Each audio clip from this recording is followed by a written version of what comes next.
श्रीमाधवान्वयसुताम्बुधिपूर्णचन्द्रम् श्रीश्रीनिवासगुरुवर्यकृपार्थचक्रम् श्रीनव्यरङ्गयतिवर्यकृतात्मरक्षम् वन्दे सदा वरदलक्ष्मणदेशिकेन्द्रम् भारद्वाजम् षडारिम् शुभगुणान् पण्डितेन्द्रम् भजेऽहम् सूनुम् नारायणस्य संस्कारमाभ्य ग्रन्थान् वीरऋत्विषटारेः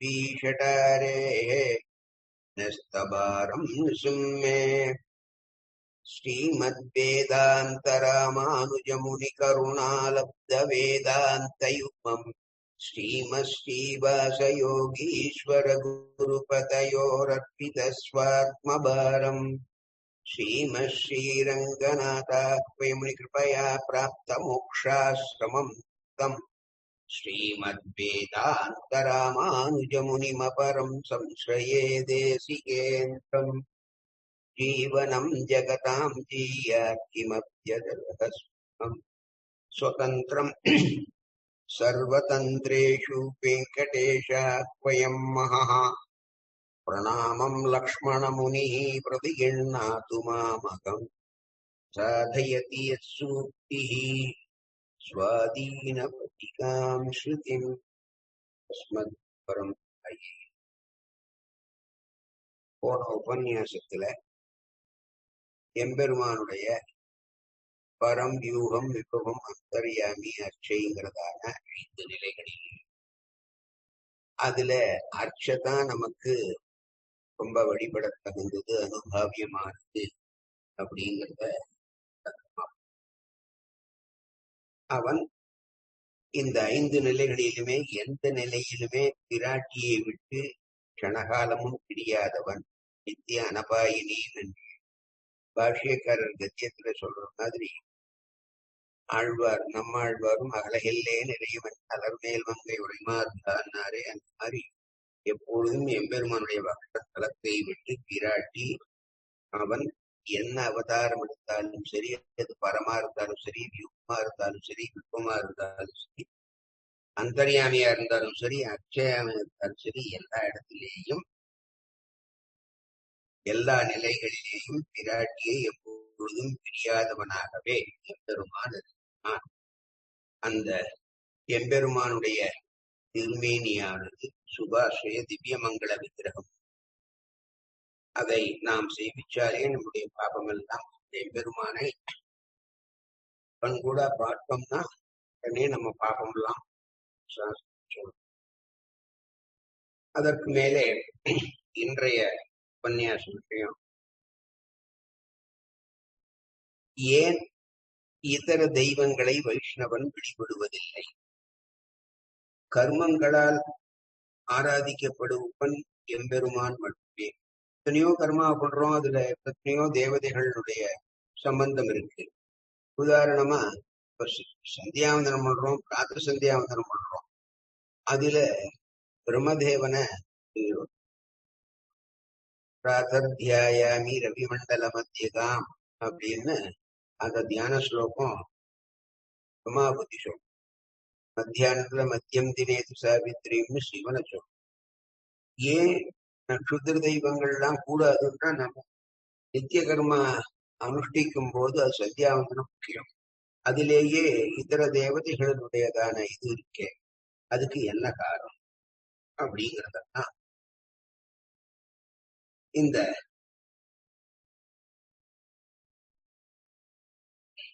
பிரம்மா, சிவன், இந்திரன், சந்திரன், வருணன் இவெல்லாம் ஏன் வழிபடத்தகாதவர்கள் அப்படிங்கிறத இப்போ ஒரு இதர சம்பிரதாயத்தை சேர்ந்தவர் ரொம்ப பெருமையா சொல்லிக்கிறார். உங்களை மாதிரி நாங்க நேரோ மென்டாலிட்டி உள்ளவா இல்லை. நாங்க எங்க சிவனையும் ஜெயிப்போம், அம்மனையும் ஜெயிப்போம், பெருமாளையும் ஜெயிப்போம், சக்கரத்தாழ்வனையும் ஜெயிப்போம், எல்லா தெய்வத்தையும் ஜெயிப்போம். நீங்க ரொம்ப சூசி. பெருமாளை தவிர, பெருமாள் கோயிலை தவிர கோயிலுக்கு திருவீதிகள்ல பெருமாள் எழுனா கூட இப்ப அவ்வளவா அதுக்கு இது இல்லை, எங்களை மாதிரி தட்டு கொடுக்கறது இல்லை, இதெல்லாம் பண்ண உங்களுக்கு தான் வசதி, மற்ற தெய்வம்லாம் மட்டும் நீச்சம், இது தப்பு அப்படின்னு அத நாம இப்ப இந்த மாதிரி சொல்றவாளுக்கு சொல்றோம். இப்ப எந்த தெய்வம் வசதி, எந்த தெய்வம் மட்டம்ங்கிறது இங்க பேச்சு கிடையாது. இப்போ அடியேனுக்கு எது தேவையோ அதை தேடித்தானே அடியேன் போவேன் இல்லையா?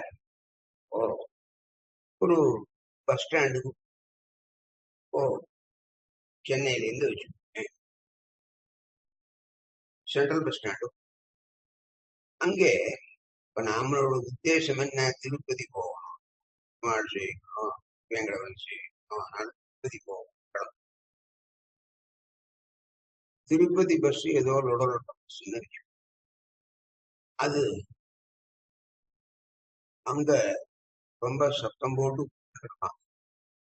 Madurai super deluxe bus, TV அப்படி எல்லாம் அது சினிமா போகும் அப்படின்னு எல்லாம் சொல்லி இப்போ பாக்குறதுக்கு நல்லா இருக்கு, அதுல நிறைய வசதிகள் இருக்கு அப்படிங்கிறதுனால நம்ம அந்த கோயம்புத்தூரோ இல்ல மதுரையோ திருச்சியோ போற பஸ்ல ஏறுவோம், ஒரு காலம் ஏற மாட்டோம். ஏன்? நாம போற இடத்துக்கு எந்த இடத்துல நாம உத்தேசிச்சு போகணும்னு அந்த இடத்துக்கு அந்த பஸ் போகாது. அப்போ அந்த பஸ்ல ஏறி என்ன பிரயோஜனம்? அல்டிமேட்டா நமக்கு என்ன? மோட்சம் அடையணும். இப்போ எம்பெருமான் திருவடியிலே அசஞ்சலமான கிடைக்கும் மோட்சம். இந்த க்ஷுத்ர தெய்வங்களது பிரம்மனா இருக்கும், சிவனா இருக்கும், இந்திரனா இருக்கும், சந்திரனா இருக்கும், யாரா வேணா இருக்கட்டும், அவள்லாம் மோட்சம் கொடுக்கும் சக்தி உள்ளவர்களால். அப்போ நாம எந்த ஊருக்கு போறோமோ அந்த ஊருக்கு போற பஸ்ல ஏறினாதானே நாம அந்த ஊருக்கு போய் சேர முடியும். அந்த மாதிரி இந்த தெய்வங்கள்லாம் ஆசிரியச்சோம்னா நம்மளுடைய அல்டிமேட் கோலான அந்த ஸ்ரீவைகுண்டத்துக்கு நாம போக முடியுமா? காலம் முடியாது. தங்களுக்கே போகிறது வழி தெரியாதா? நம்மள மாதிரி கர்மம் சேரலா அவளும் பாடுபாடு அந்த பிரம்மருத்ராதி தேவதைகள்லாம் என்னதான் பிரம்ம லோகத்தை படைச்சாலும் சிருஷ்டிகர்த்தாவாக, சிவன் லயகர்த்தாவாக, இந்திரன் முதலிய எல்லா தேவர்களும் சிற்சில செயல்களை அவர்களுக்குன்னு எம்பெருமான் விதிச்சிருக்கான். அதை அவ பண்ணிட்டு இருக்கா. நம்மள மாதிரி ஏனோ தானோன்னு பண்ணல, ரொம்ப டூட்டி போக அட்டென்டிவா பண்ணிருக்கா. இன்னைக்கு பஞ்சாங்கத்துல சூரியோதயம் 6:04 ஆணுச்சு. கரெக்டா 6:04 சூரியோதயம் 6. இல்ல நான் தூங்கி போயிட்டேன்னு லேட்டா வரான், இல்ல முன்னால ஒதுக்கிறோம் கிடையாது. இப்போ எல்லாருக்கும் எம்பெருமான்ட்ட பயம் இருக்கு. அந்த பிரம்ம ருத்ர இந்திராதி தேவர்கள் அத்தானா பேரு எம்பெருமான்ட்ட பயம் இருக்கு. அவன் விதிச்ச எதுக்கு நடக்கிறான். நமக்கு பெருமான்ட்ட பயம்.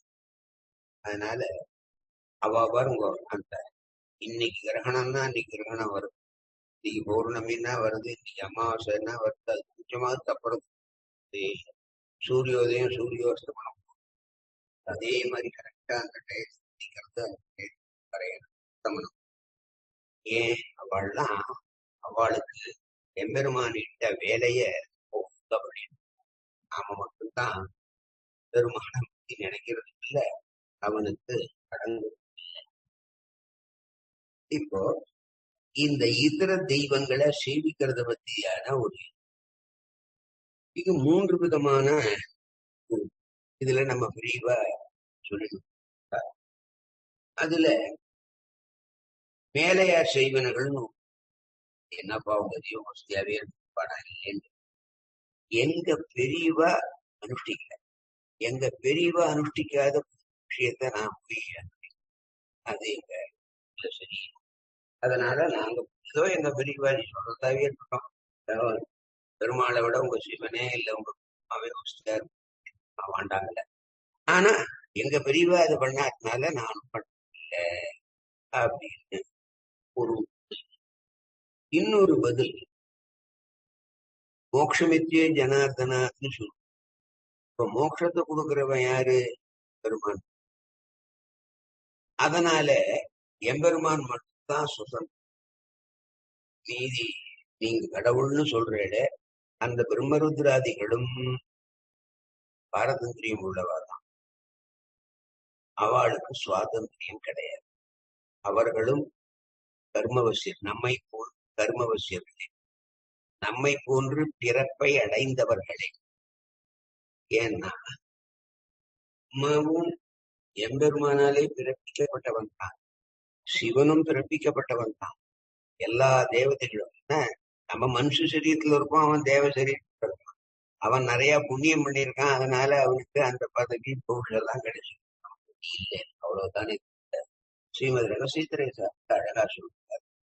இந்த பிரம்மருத்ராதிகள் எல்லாம் ஒரு சங்கிலியில கட்டி போட்டு, அந்த பந்தம் பண்றதான அந்த சங்கிலியில முதல்ல அவனை கட்டி போட்டுருக்கு, கடைசியில நம்மள கட்டி போட்டிருக்கு. அவ்வளவுதான் வித்தியாசமே தவிர எல்லாருக்கும் அந்த கர்ம பாந்தவியம் அது இல்லைன்னு யாராலையும் சொல்ல முடியாது. தன்னுடைய கர்மாக்களிலிருந்து சிவனோ பிரம்மாவோ இந்திரனோ இருக்கிற தேவதைகளோ அல்ல. அதனால ஒரு நானே ஏற்கனவே கர்ம விஷயம், கர்ம விஷயம் இன்னொரு கர்ம விஷயம் சேவிச்சு என்ன ஆகும்? எனக்கு அவன் கொடுக்கிறதான சுத்திர பலன். வாசுதேவம் சர்வமிதி மகாத்மா சுதுர்லபகான். அப்போ வாசுதேவனை தவிர நாங்கள் இதர தெய்வத்தை ஏற்றும் பார்க்க மாட்டோம், மறந்தும் புறந்தொழா மர மீனவர்கள் நாங்கள் இல்லை அப்படின்னு சொல்லிக்கிறதுல எங்களுக்கு இப்பதான் ஒன்றும் சிறுமை கிடையாது. இப்போ அதனால அந்த இதர தெய்வங்களை தூஷிக்கிறதோ துச்சமா பேசுறதோ அதுவான் அது நமக்கு நல்லது இல்லை. ஏன்னா அது எங்க கொண்டு போய் முடியும்னா, சிவனை ஆழ்வார்கள் அதுல பல தனன் திரிபுரம் எரித்தவன்னர் முதலாம் பத்தியே சுவாமி. அப்போ பலத்தனம்னா ரைட் ஹேண்ட் மாதிரி, எம்பெருமான் இதுக்கு ரைட் ஹேண்ட் சிவன் மாழ்வாரே சரி. அதனால இதர தெய்வங்கள் மட்டும்னோ வாழணும் பேசுறது. அப்போ நாங்க அவளையே சேவிக்கல அப்படின்னு சொன்னா எங்களுக்கு தேவையில்லை. இப்ப நாங்க எந்த ஊருக்கு போனோமோ அந்த ஊர் பஸ்ல தான் ஏறணுமே தவிர மத்த ஊருக்கு போற பஸ் நல்லா இருந்தா கூட ஏற மாட்டோம். அந்த மாதிரி எங்களுடைய ஒரே நோக்கம் பரமபதத்தை அடைந்து எம்பெருமானுக்கு அசஞ்சலமான நித்திய கைங்கரியம் வந்து அது சிவனாலேயோ இந்திரனாலேயோ இத்தர தேவதைகளாலோ கொடுக்க முடியாது. அப்படி அவளால கொடுக்க முடியாத விஷயத்துல அவள்கிட்ட போய் கேட்கறதுல என்ன பிரயோஜனம்? அதுதான். அதனால நாங்க சேவிக்கிறது இல்லை.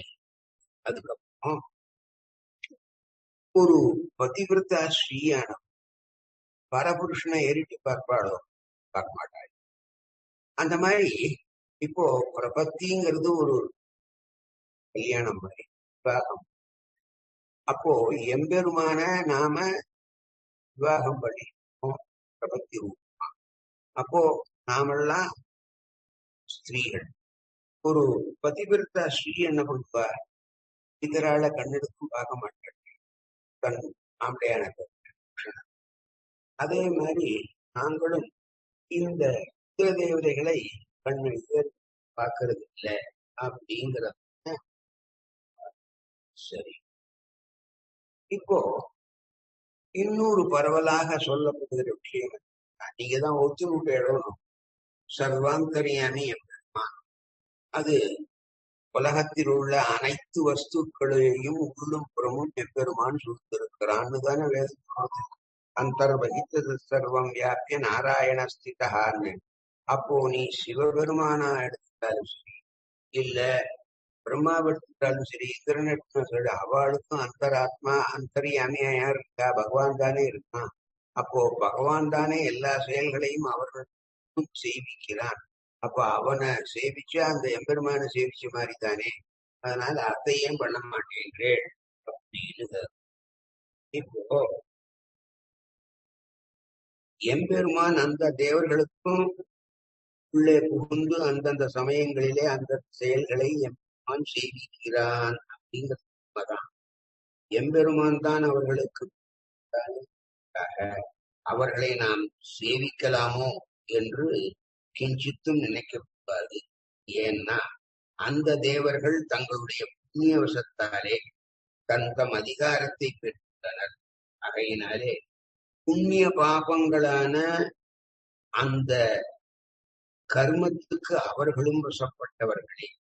மோட்சத்தை விரும்பும் ஞானிகள் அந்த தேவர்களை வழிபடக்கூடாது. மகாபாரத புஷ்கர சம்ஹிதை முதலான பல பிரமாணங்கள் சொல்லியிருக்கு. அதனால நாங்க இதர நாராயணனை தவிர இதர தெய்வங்களை இல்லை. ஏன்னா எங்களுக்கு வேண்டியது என்ன? அல்டிமேட்டா அங்க அந்த மோட்சத்தை அந்த இந்திரனாலேயோ சனாலேயோ பிரம்மாவாலேயோ சிவனாலேயோ முடியாதுன்னு போது அவளை நாங்கள் எதுக்கு ஆசிரிக்க மாட்டோம். அதனால நாங்க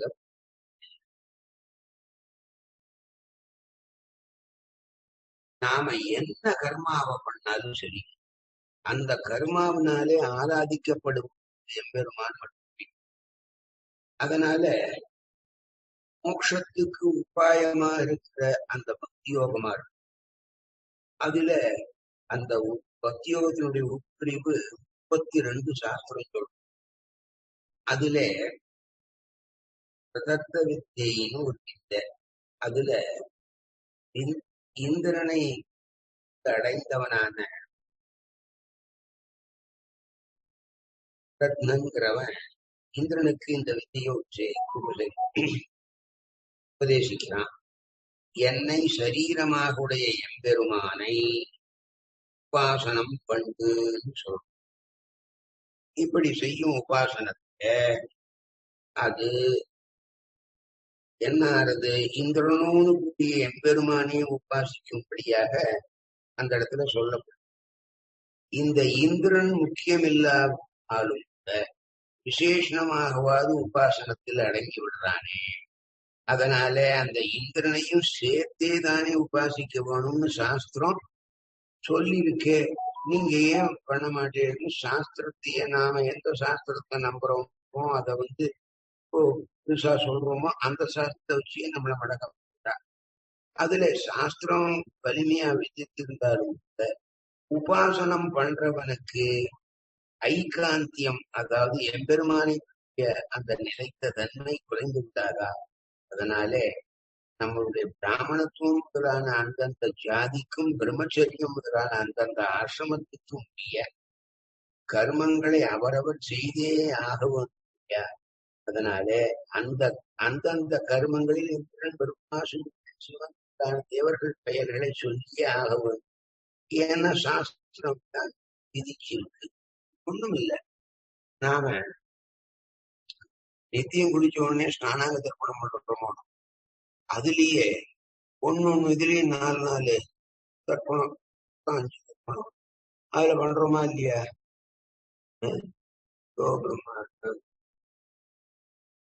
தேவான் தர்ப்பயாமி, சர்வான் தேவான் தர்ப்பயாமி, சர்வ தேவகணான் தர்ப்பயாமி, சர்வ தேவபத்னி தர்ப்பயாமி, சர்வதேவ கணபதி தர்ப்பயாமின்னு தானே தர்ப்பணம் பண்றோம்.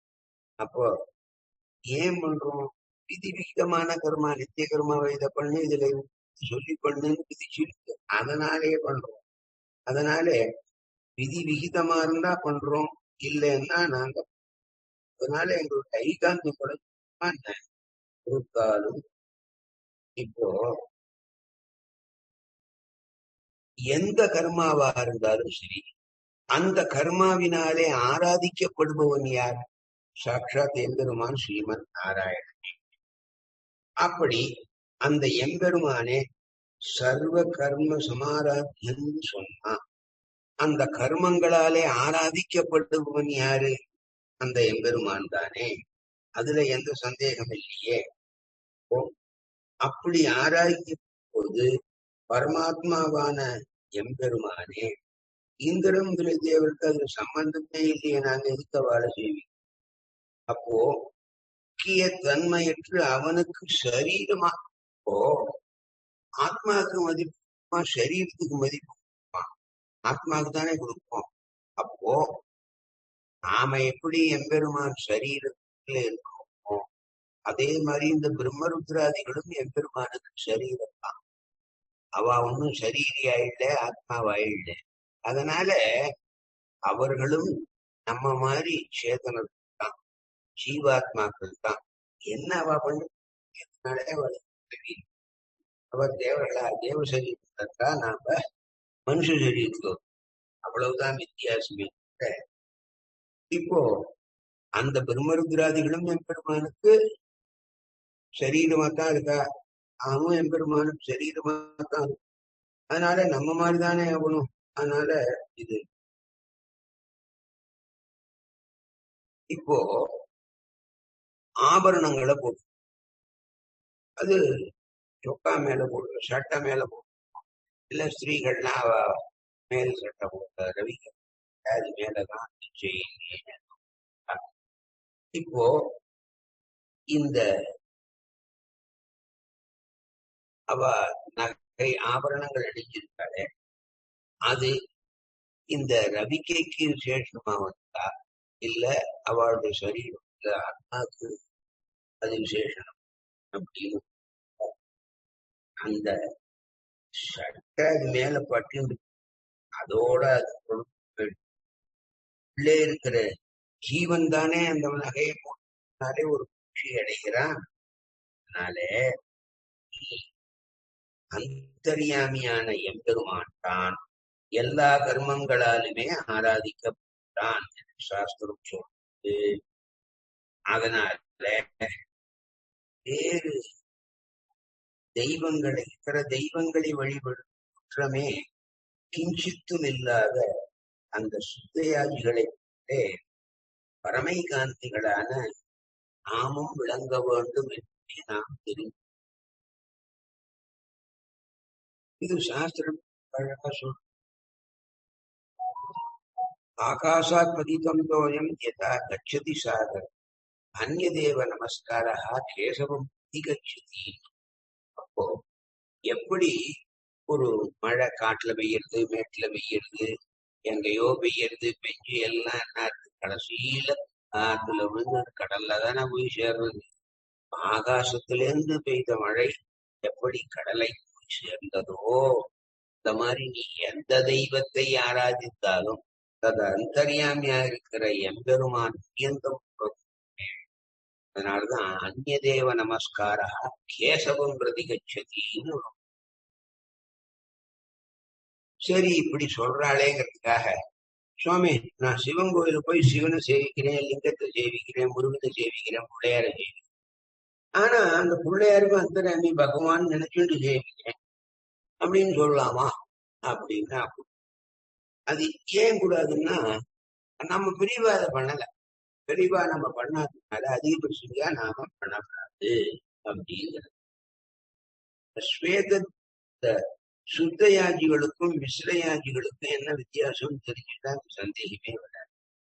ஸ்வேத தீபம்ங்கிறதான ஒரு தீபு அதுல வர்த்திக்கின்றவர்கள் பாசம் பண்ணுகிறார் அது பரமை காந்திகள். அவர்கள் தாங்கள் செய்யும் கர்மங்களிலே எம்பெருமானை தவிர வேறு தெய்வங்களின் பெயர்களை சொல்லுவதில்லை. அவர்கள் கர்மங்கள் செய்யும் முறையையும் சாஸ்திரம் இப்படியவா பண்றா அப்படிங்கிறதையும் சொல்லு. அவர்களுக்கு சுத்தயாஜிகள், அதாவது வேறு தெய்வத்தினுடைய பெயரை கலக்காது தூய்மையான முறையிலே கர்மங்களை செய்பவர்கள் அப்படின்னு சொல்றதுக்காக சுத்தயாஜிகள். இப்போ நாமெல்லாம் யாரு மிஸ்ரயாஜிகள்னு சொல்றோம். நமக்கு பேரு மிஸ்ரயாஜி. அதாவது வேதம் விதித்திருக்கிறதுலே கலந்துள்ள கர்மங்களை செய்பவர்கள் மிஸ்ரயாஜிகள். அதாவது எம்பெருமானை பிராதான்யமா வச்சுக்கிட்டு இந்திரன் முதலிய தேவர்களுடைய பெயர்களையும் அதுல கலந்துட்டு கர்மங்களை பண்றவா. இந்த ரெண்டு வகுப்பினருமே அது சுத்தயாஜிகளா செய்யாதீங்களா? அது சமமாதான் பெருமான் கருத்து. ஏன்னா 2 பேராலையும் முக்கியமாக ஆராதிக்கப்படும் பரதெய்வத்தை அந்த எம்பெருமான் பகவான் ஸ்ரீமன் நாராயணன். இப்போ அதுக்கு மேல சரி, உங்க பெருமாளே கபிலரா அவதாரம் பண்ணிருக்கார், பரசுராமரா அவதாரம் பண்ணிருக்கார், புத்தரா அவதாரம் பண்ணிருக்கார், இப்படிலாம் நிறைய அவதாரங்கள் இத்தர மதங்கள்ல இருக்கிறவள் மாதிரி. இப்போ அப்போ அவள்லாம் அவதாரமே இல்லை ஜீவாத்மான்னு சொல்றியா அப்படின்னு சொன்னா, இப்போ நாம நேரா சேவிக்கிறது எப்படி? ராமகிருஷ்ணாதித்ய அவதாரம். அந்த அவதாரங்களிலும் கர்மங்களுக்கு வசப்பட்டவர்கள் போலவே சுகதுக்கங்களை அனுபவித்தார். இப்போ குரல்ல கட்டி குட்டிய சோதாடிச்சா, ராமன் 14 வருஷம் வனவாசத்துல வருஷம் சீதை இப்படி எத்தனையோ மனுஷனுக்கு மாதிரி அதை காட்டின அதிகமான அந்தந்த தெய்வங்களுக்கு அந்தந்த அவதாரத்துக்காக நாம பார்க்க. அதனாலே இப்போ கர்மத்துக்கு அவர்களும் வசப்பட்டார்கள், நாமும் வசப்பட்டார்கள். அப்போ அவன் எப்படி எம்பெருமானான் அப்படின்னு கேட்டா அதுக்கு அது தேவை. எம்பெருமான் மாதிரி ஒரு அபிநயம், ஒரு நடிப்பு இல்லையா? இப்போ ஒரு டிராமாலேயோ சினிமாலேயோ பொய் 2 கை பொய் கையை கட்டிண்டு அதுல சங்கு சக்கரத்தை இப்ப அவன் பார்க்கும்போது எப்படி தெரியுது? நாடகத்தையோ சினிமாலையோ சாட்சாத் பகவான் நாராயணனா தெரியும். அப்ப அவன் நாராயணன் ஆயிடுவான். இல்ல நாராயணனுக்குள்ள அந்த சக்தி இருக்கா? இல்ல அவனுக்குடைய அந்த கல்யாண குணம் இல்லையே. அந்த மாதிரி இது ஒரு ஆவிர்வாவமானது, வேஷம் தானே இல்லை. அத்த நாம தெரிஞ்சு அப்போ இது அவதாரங்கள்ல அபிநயம்.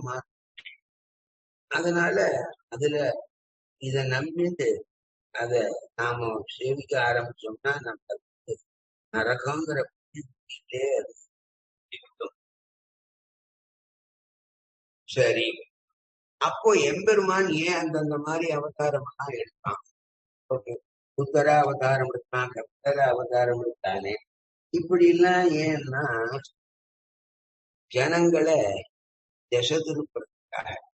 ஏன்னா எல்லீரும் வீடு பெற்றால் உலகில்லை என்றேன்னு அந்த 4ஆம் பத்து தேவம் உலகம் உயிர்மையாக இல்லான்னுங்கிறதான அந்த புதியத்துல 4ஆம் பத்துல 10வது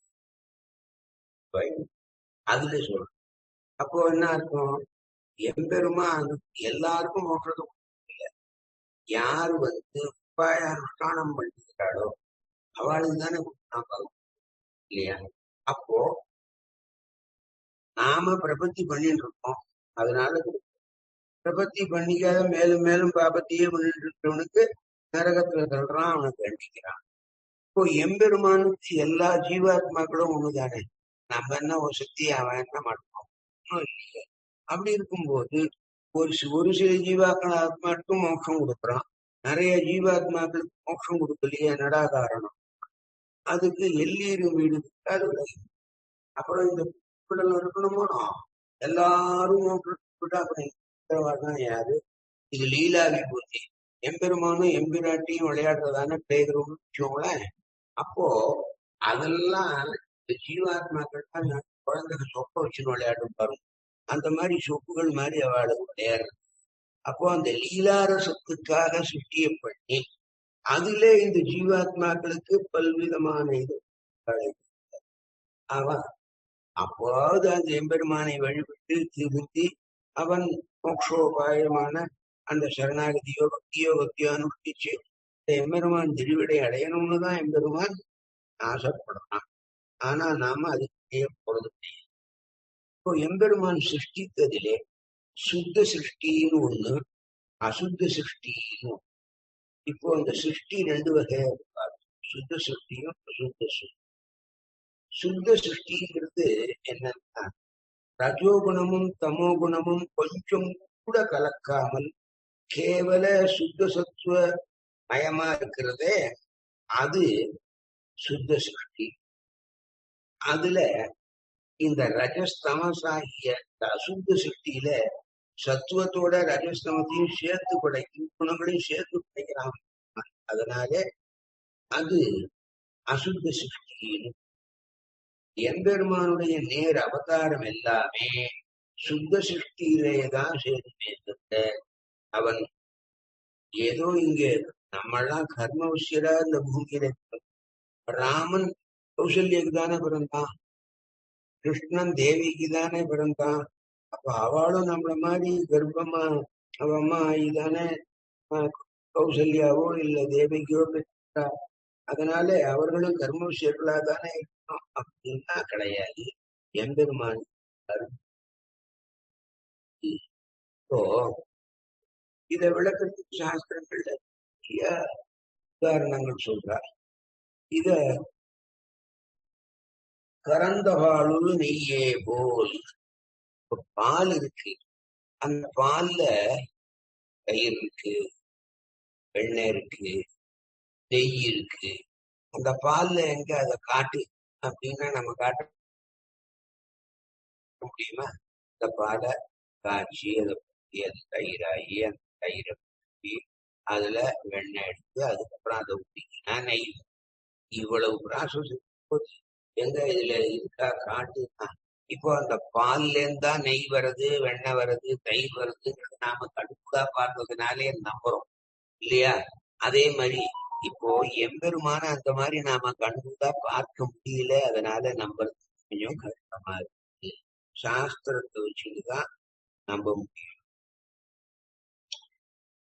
பிரத்யக்ஷத்தினாலேயோ அனுமானத்தினாலேயோ எம்பெருமான நாம முடியாது. அதுக்கு என்ன காரணம்னா இங்க நம்மளுடைய ஞானம் இருக்கே அது சங்கோச்சமா இருக்கு, சுருங்கி இருக்கு. அது அந்த சும்மா எப்போ நாம பரமபதத்தை அடையும் இங்கே சம்சாரி திசையிலே நம்ம அதனாலே சில விஷயங்களை பத்தி நாம தெரிஞ்சுக்கிறது இருக்கும்போது இந்த எம்பெருமான் ராமனா அவதரிச்சான், கிருஷ்ணனா அவதரிச்சான், அவன் தர்மத்தினாலே அவதரிச்சான் இல்ல. அப்போ எம்பெருமானுங்களுக்கு ஆறு லட்சியம் இருக்கு. எம்பெருமானுடைய அவதாரம் ஏதோ இந்திரஜாலம் போல இல்லாமல் சத்தியமா இருக்கு. இரண்டாவது, அவதார திசையிலும் கூட எம்பெருமானுக்கு இயற்கையால் உள்ள தன்மைகளை அந்தந்த அவதாரம் எடுக்கும் சமயத்தை எம்பெருமான் விடாதே வச்சிருப்பான். அவதாரத்திலையும் அவனுடைய திருமேனியிலே ரஜஸ்தமசுகளின் சம்பந்தமே கிடையாது. அவன் சுத்தமயமாக இருக்கிறான். அதுக்கு மேல சரி, இப்ப எம்பெருமான் இந்த கர்ம பூமியில தானே வந்து அவதரிக்கிறான். அப்போ கர்மம் முதலியதானே அது காரணமா இருக்குன்னா இல்ல. கேவல தன் சங்கல்ப மாத்திரத்தினாலேயே அவன் அவதாரம் பண்ணாலே அவனுடைய சரீரம் கர்மவசியமான சரீரம். அது சுபாஷ அது எம்பெருமானுடைய திருமேனிதான். அதுல சந்தேகம். அதுக்கப்புறம் பூமியில எப்பெல்லாம் தர்மம் தொடர்ந்து அதர்மம் தலையெடுக்கும் யதாயதாகி தர்மஸ்ய பரித்ராணாய சாதுனாய தர்ம சம்ஸ்தாபனார்த்தாய சம்பவாமி யுகே யுகேன்னு அதே கீதையில தான் 4ஆம் அத்தியாயத்துல சொல்றான். அப்படி இருக்கும்போது எப்பொல்லாம் தர்மம் நசிக்கப்படுகிறதோ, எப்பொழுதெல்லாம் அதர் தெய்வம் அப்பெல்லாம் அவதாரம் இந்த சாதுக்களை பரித்திராணம் பண்றதுக்கும் காப்பாத்துறதுக்கும் துஷ்டர்களை நிகிரகம் பண்றதுக்கும் அழிக்கிறதுக்கும் தான் பகவான் அவதாரம் பண்றானே வேற அப்படிங்கிறத. ஆறாவது, சாதுக்களை ரட்சிப்பதே அவதாரணத்துக்கு பலனாயிருக்கு. இப்போ துஷ்ட நிகிரகம் தான் ஹிரண்யாட்சகரன் கம்சன், சிசுபாலன், இப்ப அவளெல்லாம் எம்பெருமான் ஸ்ரீவைகுண்டத்துல இருந்து அவ கடவுது அவ சுத்து போட்டோம்னு சங்கல்பிச்சான்னா அவ அப்போ எம்பெருமானுக்கு முடியாதுன்னு ஏன் அவதாரம் தன்னுடைய அவதார மகிமைகளை நமக்கு காட்டி நம்மளை நல்வழிப்படுத்துவதற்காகத்தான் அதுங்கிறது நாம அதனால இந்த சாதுக்களை ரட்சிப்பதுதான் அவதாரத்துடைய ஒரு முக்கிய நோக்கிய தவிர வேற இல்லை. சரி, இப்போ பக்தி யோகம் பண்ணவனுக்கு அந்த பக்தி யோகத்துக்கான கண்டிஷன்ஸ் எல்லாம் ஃபுல்ஃபில் ஆனாதான் அவனுக்கு. ஆனா பிரபன்னனுக்கு தேக அவசானத்தை சரீரம் காணா புத்தியில விடுறதோ அப்போ மோட்சம் பகவான். இந்த அவதாரங்கள் விஷயங்களை இது சாது பரித்திராணத்துக்காக நிகிரகத்துக்காக. சரி, இப்போ எம்பெருமான் ஏன் அவதாரம் பண்ணான்னா துஷ்ட நிகிரகத்துக்காக மட்டும் இல்லை. அப்போ தன்னை சேர்ந்த அடியவர்கள் தன்னை கண்டு இன்பதற்காக தன்னை சேமிப்பதற்காகவும் தான் அவதாரம். இந்த அவதாரத்தினாலே சாதுக்கள் ரட்சிக்கப்படுகிறார்கள்.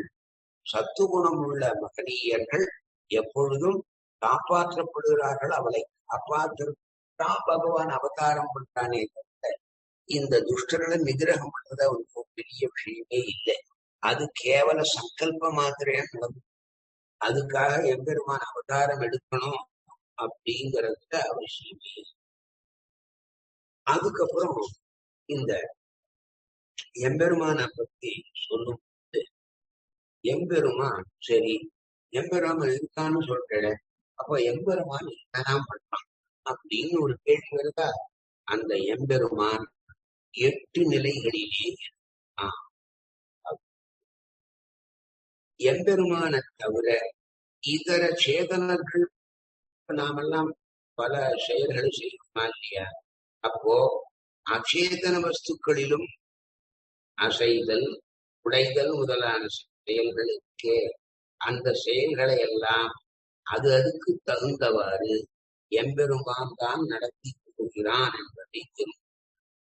சாஸ்திரம் எம்பெருமானுக்கு 8 வகையான ஒரு நிலைகள் இருப்பதாக சாஸ்திரம்.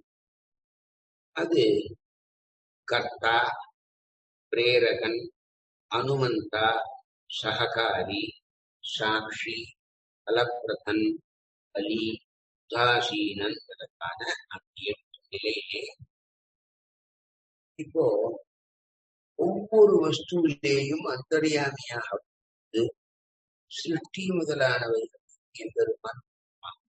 இப்போ அதை பண்றதுனாலே அவன் கர்த்தா என்று சொல்ல செயலை செய்பவன் கர்த்தா தானே. அதனாலே எம்பெருமான் சிருஷ்டி பண்றதுனாலே அந்த எம்பெருமான் சிருஷ்டிங்கிறதான ஒரு செயலை செய்வதனாலே அவனும் கர்த்தாவாக ஆகிறான். கர்த்தா. 2வது பிரேரகன். பிரேரகன்னா ஏவுபவன். நம்மளை ஆக்ஞாபி ஜீவாத்மாவுக்கு அறிவு. அந்த அறிவை எது நல்லதை பற்றி கெட்டதை பண்ணாதேன்னு சாஸ்திரத்தையும் சொல்லிச்சு. எது நல்லது அப்போ ஜீவாத்மாவுக்கு நல்ல அறிவு பகவான். அத அந்த அறிவினாலே எது செய்யத்தக்கது எது செய்யத்தகாததுங்கிறத நம்மதான் அதை தெரிஞ்சு நாம அந்தந்த செயலை செய்யும். அதனாலே எம்பெருமான் எல்லா ஜீவாத்மாக்களும் பிரேரகனாக இருப்பான். 3வதா அனுமந்தான். இந்த அனுமந்தான்னா என்னன்னா ஒரு ஜீவாத்மா ஒரு செயலை செய்யும். அதை அவன் செய்யவில்லை, எம்பெருமான் அவனை செய்கிறான் அப்படிங்கிறத. இப்போ அந்த செயலை செய்விப்பவனாக அவன் இருக்கிறதுனாலே அவனுக்கு அனுப்பார். இதுல சககாரியின் துணை புரிவு. இந்த சேதன வர்க்கங்கள் செய்யும் செயலில் அந்த தான் பெரும்பகுதியை அவன் ஏற்றுக்கொண்டு அந்த செயலுக்கு துணை இருப்பவனாக அதே அவனுக்கு சககாரி. அஞ்சாவதா சாட்சியாக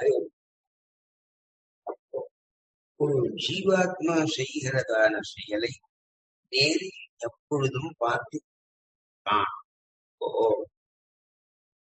எம்பெருமான் இல்லாத இடமே கிடையாது. ஒரு ஆச்சாரியன் என்ன பண்ணாராம், தன் சிஷ்யங்களுக்கு அந்த எல்லாம் பழமெல்லாம் சூப்பராலும் ஆளுக்கு ஒரு பழத்தை யாரும் சாப்பிடா, யாரும் உங்களை பார்க்காத இடத்துக்கு போய் இது சாப்பிட்டு அவன் கதவு மூலையிலையும் இதுலயும் எங்கேயோ மரத்து ஒரு சிஷ்யம் மட்டும் அந்த பழத்தை அப்படியே கையில வச்சிருக்கான். ரொம்ப நாழியாச்சு எல்லாரும் ஏன்டா நீ மட்டும் கையில வச்சு ஒத்துருக்கும் தெரியாம இந்த பழத்தை சாப்பிடுன்னு ஆச்சாரியன் சொன்னாரு. எல்லா இடமும் பெருமாள் இல்லாத இடமே கிடையாது. அப்படி பெருமாள் நம்மளை பார்த்துன்னு தானே இருக்கான். அப்ப ஒருத்தரும் பார்க்காது சாப்பிடணும்னா பெருமாளும் பார்க்காது இருந்தா சாப்பிடலாம். ஆனா பெருமாள் தான் எல்லா இடத்துலயும் இருக்கானே, அவன் எல்லாத்தையும் பார்த்துட்டு இருக்கானே, அவன் சர்வஜனாச்சு, அவனுக்கு தெரியாத என்னால ஒரு செயலையும் பண்ண முடியல, அதனால இது சாப்பிடவும் முடியல, அதனால அப்படியே வச்சுட்டு இருக்கேன்னு ஆச்சாரியன் சொன்னான். எல்லாம் பாருங்கடா முட்டா பசங்களா, இவனுக்கு இருக்கிற ஞானம் உங்களுக்கு இல்லையே அப்படின்னு சொல்றான். அதனாலதான் இங்கே எல்லாத்துக்கும் சாட்சியாக சேதனன் பண்ற செயலை எம்பெருமான் பார்த்து தான் அப்படிங்கிறது சாட்சி. அழகான சபரி மோக்ஷ சாட்சி பகீரகத்தியத்துல நம் சுவாமி தேசிகன். அப்போ தன் ஆச்சாரியர்களுக்கு அவள் பண்ண படிவினைகளினாலே அவர்கள் உபதேசத்தினாலே புத்தி வேண்டதாலே அவள் மோட்சம் கிடைச்சதே தவிர ராமன் அவளுக்கு கொடுக்கவில்லை. அவள் மோட்சம் போதுவதை சாட்சியாக இருந்து அவன் பார்த்தானே தவிர அவன் அவளுக்கு சபரிக்கு பண்ணல. அதனால பகவான் சாட்சியாத்தான். ஆறாவதா பலப்பிரதம். அதுல இந்த சேதன வர்க்கங்கள் செய்கின்ற செயல்களுக்கு பலனை கொடுக்கிறான். அதனாலே அவன் பலப்பிரதான். இப்போ அந்த பலப்பிரதான ஒரு காரியத்தை பண்ணோம்னா அந்த உடையதான பலனை கொடுக்கணுமோ, அதை கொடுக்கிறவன் எம்பெருமான். அப்புறம் ஏழாவதா எம்பெருமான் பலியாக இருக்கிறான். பலின்னா என்ன? அந்த செய்கின்ற செயல்களுக்கு அதனுடைய பலனை முக்கியமாக ஸ்ரீகிருத்தமாக தான் வாங்கிக் கொள்பவனாக இருக்கிறான். அதனாலே அவன் பலம். அதுக்கப்புறம் அந்த பலிங்கிறது அந்த பயனை முக்கியமா அனுபவிக்கிறவன் அவன் தான், எம்பெருமான் தான். அதனாலே உதாசீனாகவும் இருப்பான். எட்டாவதாக ஜீவாத்மா பட்ட எல்லா செயலும் அது எம்பெருமானுக்கு அதுக்கு அவன் சம்பந்தமே இல்லை. அது எல்லா செயல்களுக்கும் பொது காரணமாக எம்பெருமான் இருப்பதனாலே அவனை உதாசீனன். அது முக்கியமா அது கவுனமாதான் இருக்கானே பிராதான்யமா இல்லை. அதனால அவனை உதாசீனம். சரி, இதுக்கு மேல இந்த எம்பெருமான் இத்தரால எப்படியெல்லாம் ஆக்ஞாபிக்கிறான், ஏவறான், அதுல என்னென்ன பாகுபாடு, அப்புறம் இந்த தத்துவங்களை பத்தி நாம் எதை முக்கியமா தெரிஞ்சு அப்படிங்கிறதெல்லாம் பத்தி அடுத்த உபன்யாசத்துல அனுபவிப்போம். கவிதார்க்கிய சம்ஹாய கல்யாண குணசாரிணே ஸ்ரீமதே வெங்கடேசாய வேதாந்த கவி